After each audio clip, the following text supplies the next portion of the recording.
প্রধানমন্ত্রী ও দিদি, আর উনি হলেন এই দিদি। বা যেন মনে হচ্ছে কি একটা মানে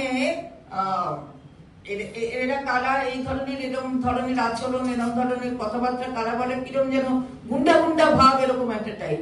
যারা গুন্ডাগার্দি করে তারা এই ধরনের কথা বলে। একজন স্বরাষ্ট্রমন্ত্রীর কাছ থেকে এটা আশা করা যায় না। এই দিদি মানে থ্রেট করছেন। কিসের থ্রেটনিং?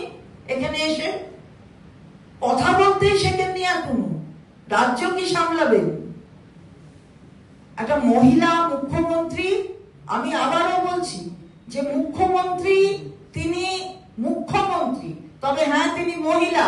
তাহলে বুঝতে হবে যে মহিলাকে সম্বোধন কি করে করতে হবে এবং তার সঙ্গে আচরণটা কি করে করতে হবে। তার বিরুদ্ধে সরব হচ্ছেন, আপনি অন্য দলের কথা বলছেন, যা খুশি বলে যাচ্ছেন, আবার বলছেন 23 তারিখে কেউ বেরোবে না, লটক দেंगे, উল্টা करके লটক देंगे। বাবা এটা তাদের কথা?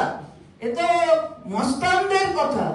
লটক দেंगे স্বরাষ্ট্রমন্ত্রী, উনি এত লটকানো বোঝেন কি করে তাও তো বুঝি না।